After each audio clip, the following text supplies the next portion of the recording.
फातिमा की रानी माँ, प्रभु यीशु की माँ, आसरा तू ही है माँ।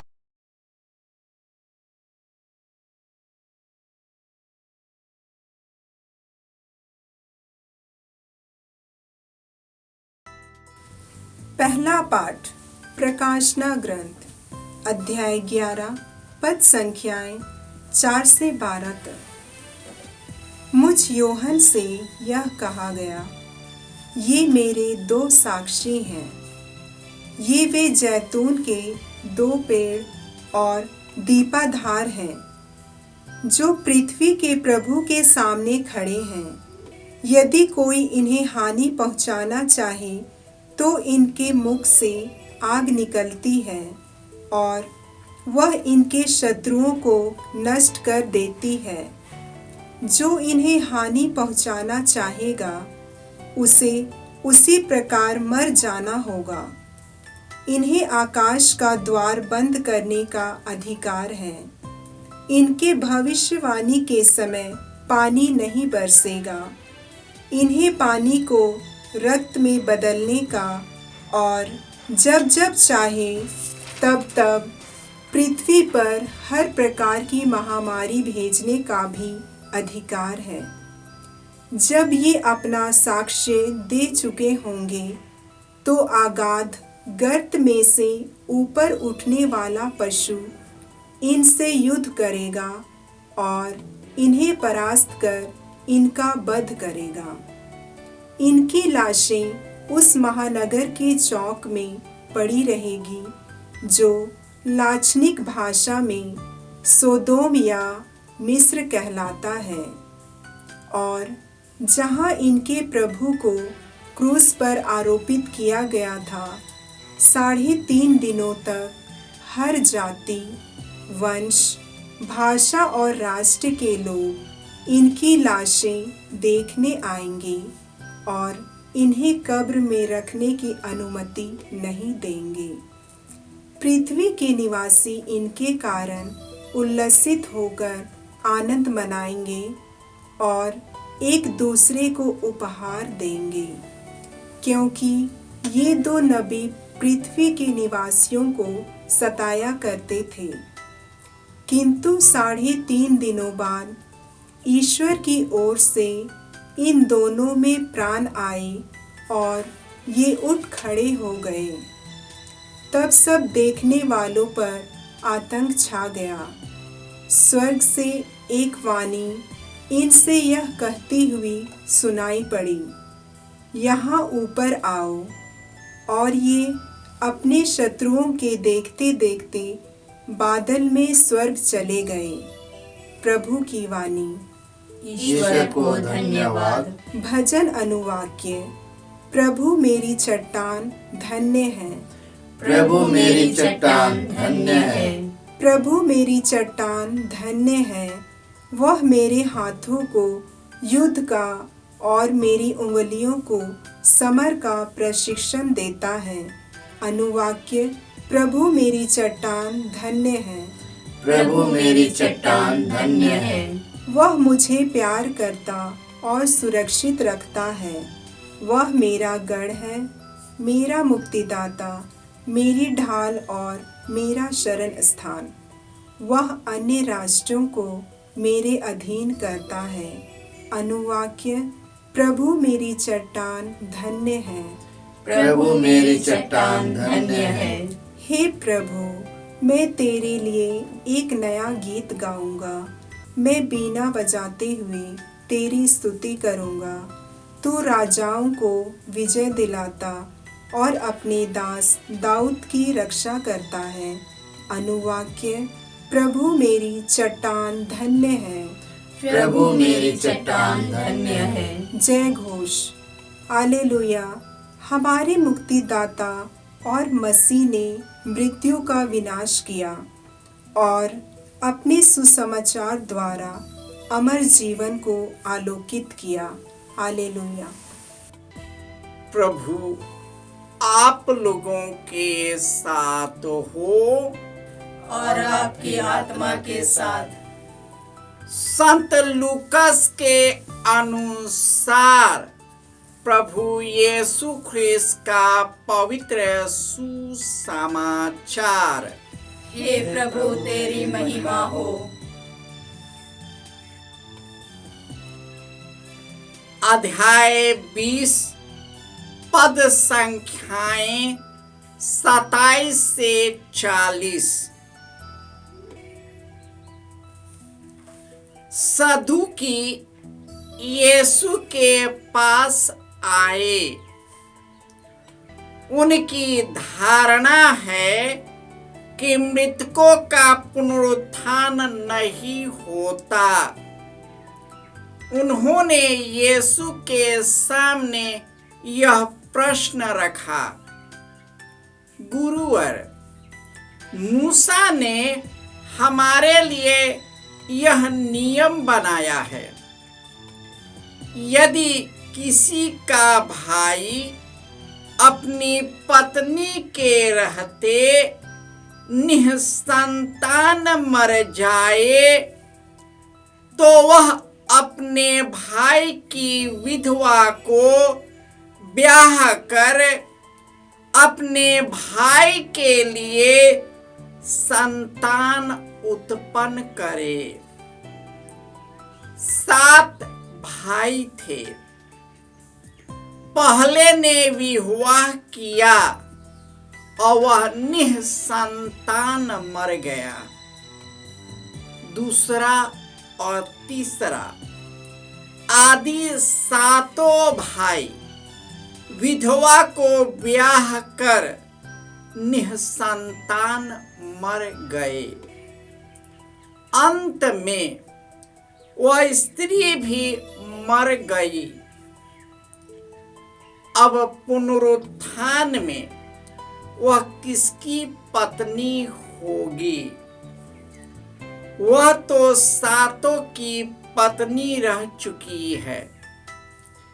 यीशु ने उनसे कहा, इस लोक में पुरुष विवाह करते हैं और स्त्रियां विवाह में दी जाती है, परंतु जो परलोक तथा मृतकों के पुनरुत्थान के योग्य पाए जाते हैं, उन लोगों में न तो पुरुष विवाह करते हैं न स्त्रियां विवाह में दी जाती है। वे फिर कभी नहीं मरते। वे तो स्वर्ग दूतों के सदृश होते हैं, अब पुनरुत्थान की संतति बन जाते हैं। मृतकों का पुनरुत्थान होता है।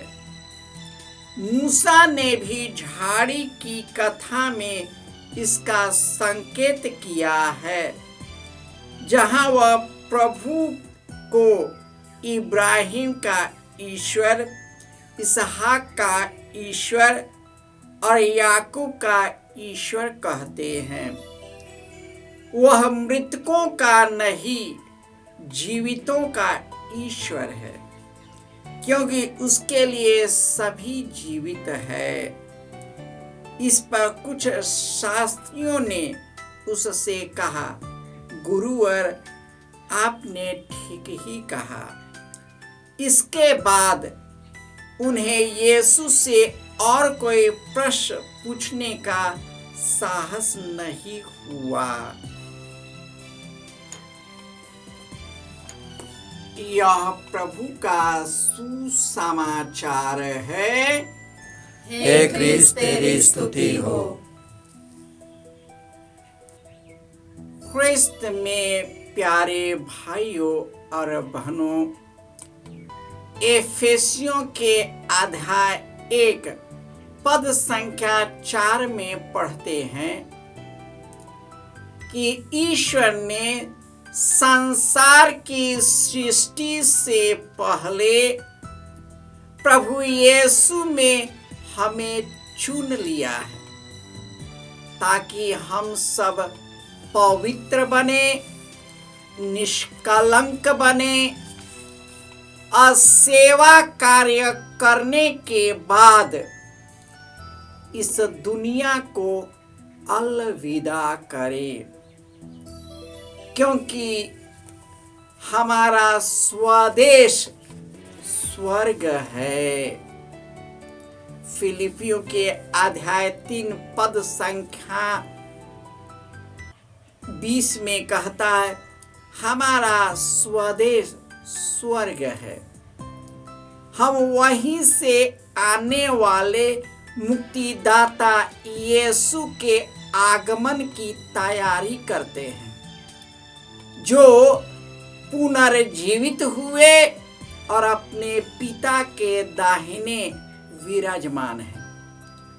उन्होंने मरते समय हमें यह आश्वासन दिया है कि तेरा जी घबराए नहीं, ईश्वर में विश्वास करो, अब मुझ में भी विश्वास करो। यदि ऐसा नहीं है तो मैं अपने पिता के यहाँ जाऊंगा और वहां पर तेरे लिए स्थान का प्रबंध करके फिर आऊंगा, जिससे जहां मैं हूं वहां तुम भी आ सको।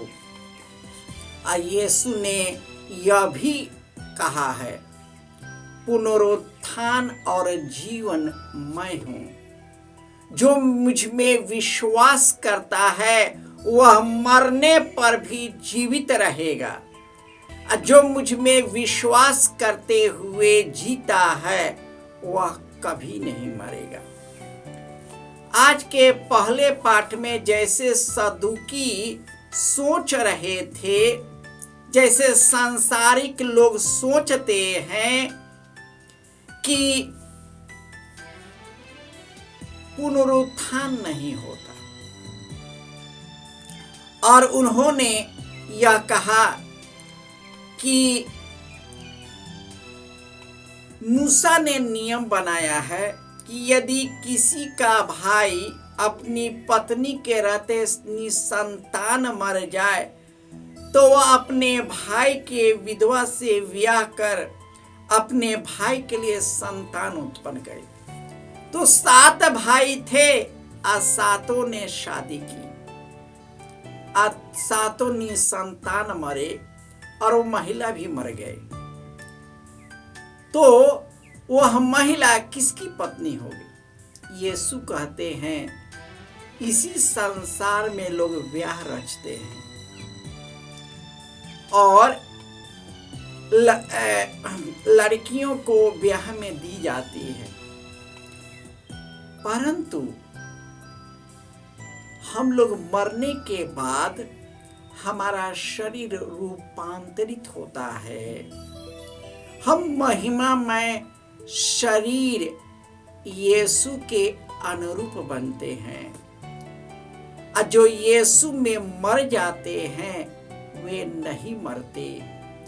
यही बात संत योहन के प्रकाशना ग्रंथ में यह बताई गई है, किस प्रकार उन्होंने यीशु को स्वर्ग में देखा, पुनर्जीवित देखा।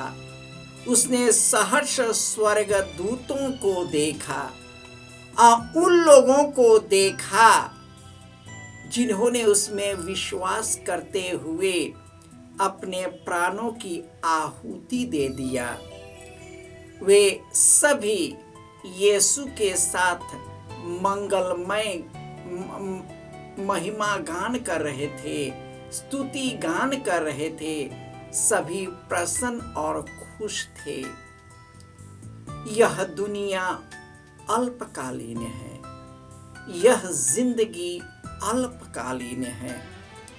यीशु हमें अनंत जीवन देने के लिए उन्होंने स्वर्ग का मार्ग खोल दिया है और उन्होंने आश्वासन भी दिया है, मार्ग सत्य और जीवन मैं हूँ। मुझसे गए बिना कोई पिता के पास नहीं जा सकता। यीशु ही हमारा मार्ग और सत्य जीवन है। उन्हीं के मार्ग पर चलकर हम अनंत जीवन और पुनरुत्थान के सहभागी होंगे और फिर हम नहीं मरेंगे, क्योंकि हमारा यीशु मरे नहीं हैं, जीवित हैं। वो मरे हुए के ईश्वर नहीं है, जीवितों के ईश्वर है। इसलिए हम पढ़ते हैं कि इब्राहिम के ईश्वर, इसहाक के ईश्वर, याकूब के, क्योंकि वे पुनर्जीवित हैं, वे ईश्वर के साथ है और हम भी उनके साथ एक होंगे जब सेवा कार्य करते हैं, ईश्वर की इच्छा अनुसार जीवन व्यतीत करते हैं और हम अपने जीवन को पवित्र रखते हैं और लोगों को भी पवित्रता के मार्ग की ओर उन्मुख करते हैं। जय यीशु।